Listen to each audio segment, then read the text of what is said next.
With YouTube attacking alternative media, please consider supporting the channel via Patreon for just $1 per month. Link below. Hey, what's going on, everyone? My name is Matt Jarbo. This is $3 Theater, and this is honestly the video I've been waiting all week to make. Now, yesterday I talked about the fact that critics who went and saw the world's premiere of Venom came out roasting it. They came out roasting it pretty hardcore. But we had to wait for the reviews to get compiled and as well as the Rotten Tomatoes score to come out.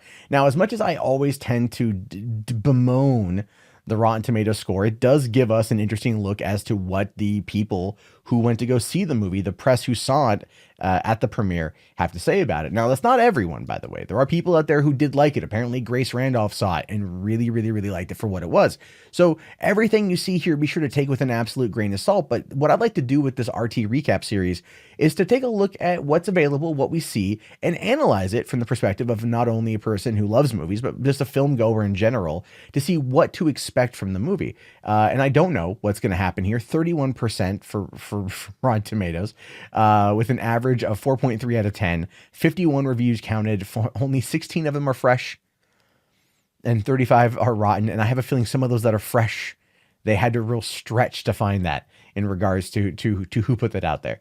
So coming down on here, let's just get a look at what the plot of the film is. Investigative journalist Eddie Brock attempts a comeback following a scandal, but accidentally becomes a host of an alien symbiote that gives him the violent super alter ego Venom. Soon he must rely on his newfound powers to protect the world from a shadowy organization looking for a symbiote of their own. Now, that sounds interesting enough. Again, problems being PG-13 in this kind of story. But we'll have to wait and see what's going on with that one. So again, the review is not very good. Let's take a look here. So just these top ones. All right. So Peter Travers, Rolling Stone says here, even the great Tom Hardy is defeated by this tone-deaf Marvel botch job, which delivers a puddle of simplistic, sanitized PG-13 drivel instead of the scary Dark Knight of the Soul Thunderbolt fans had every right to expect. Thank you, Peter Travers. You've, I have to agree. I have to very much agree. Fans wanted the dark, violent film, and what they got is not that. That's what the general consensus is. The audience will laugh at things that are unintended, which is never what you really want. Some have called it a great comedy as a result of that.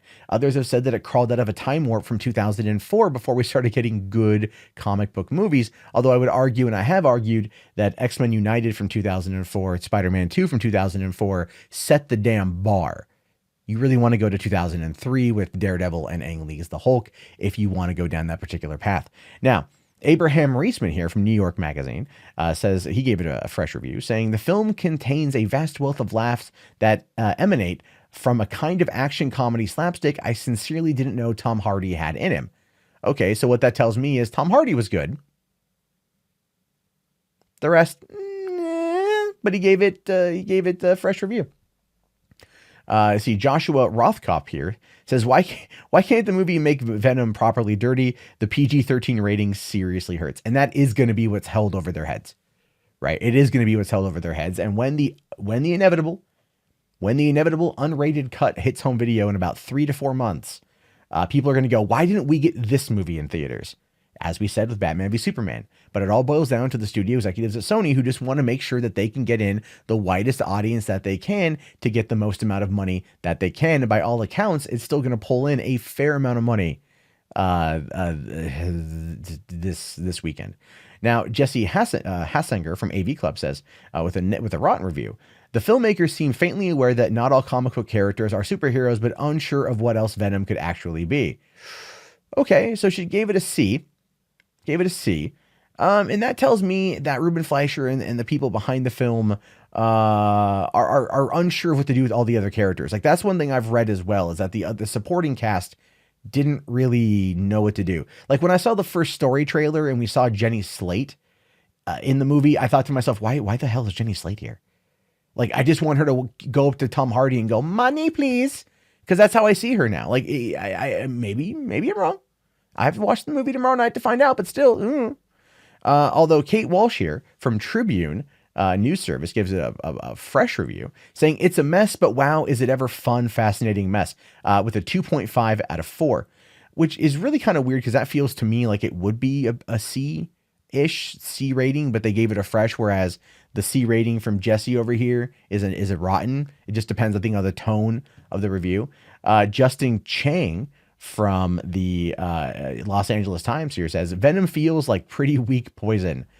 Oh, that's not good. You want it to be good. You want it to be a fun movie, but it's just wasted talent apparently, because that's even what Catherine McLaughlin here from Sci-Fi Now says with a negative review.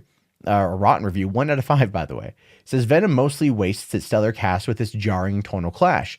The wacky humor is badly timed, and the one-liners are ghastly. It's a blend of puerile comedy and psychological horror that never really gels. And that's because the movie was very much living in two different worlds. It wanted to be more kind of tongue-in-cheek. You could tell Ruben Fleisher being the director of Zombieland, 30 minutes or less. That type of dark humor is something that I think he relishes in, but this also kind of screams to me like a lot of studio interference. Make it dark and scary, but don't actually make it R-rated. And the jokes just, they clash and they don't really work very well. Now, Jeffrey McNabb from Independent UK also gives it a rotten rating here, saying the Venom is a mess of a movie, a baffling mishmash of sci-fi, horror, and comedy elements, and one that squanders most of the resources at its disposal. Basically, just, it had the Marvel name, it had the Marvel, it had Spider-Man, it could, because Sony owns it. It had all of these things going for it in order to kind of tell this origin story put into a world of superheroes that already exist, at least done through a parallel ancillary side story, and it just kind of squandered it. It says here from Nicholas Barber, BBC.com, Venom is obviously the victim of some brutal editing, and the derivative, sketchily plotted B-movie that's left is as scrappy and hurried as the trailer. Oh, and the first trailer was pretty bad back in January, and a lot of people roasted it. I roasted it. And that's true. Yeah, this movie suffered from that makes a lot of sense. The editing, cutting it down from what is clearly an R-rated film down to a PG-13 one, is going to end up really messing with a couple things. They probably removed a couple subplots that are maybe going to mess with it a little bit. One of the things I read is it doesn't really get going until about 70 minutes in, which is not good. But Diego Garcia from Cinemania Spain here gives it a positive review, saying as a superhero movie, it's nothing special, but as a cannibal comedy, it's priceless. I don't know if that's a good thing or not. Okay. It's like saying, well, as a superhero movie, it sucks. But if you go in expecting a real dark comedy about a cannibal that eats people, yeah, you're going to be okay. And here's the thing. If I wanted that, The Darkness would have been a great comic book adaptation, right? That would have been dark and humorous and one that could only be rated R. Now, Ed Power from Irish Independent here says, with his head munching and several gross out scenes of Hardy trying to sate Venom's bottomless hunger, the movie is in a hurry to prove its edginess. And again, I think that comes a lot from the aspect of from the movie trying to be something more than it is. But that's what came out of the editing process. Remember, because there's a movie you write, there's a movie you shoot, and there's a movie you edit. And the final cut is what you edit. And so I think what they tried to do is they tried to make it edgy and dark and humorous, which Ruben Fleischer, like I've pointed out, is good at doing. But it does feel like studio execs came in here and they just tore it to shit. Meg Downey from CBR here says, it's never boring, but it certainly doesn't hold up under close inspection. And it definitely doesn't meet the standards set by its genre predecessors.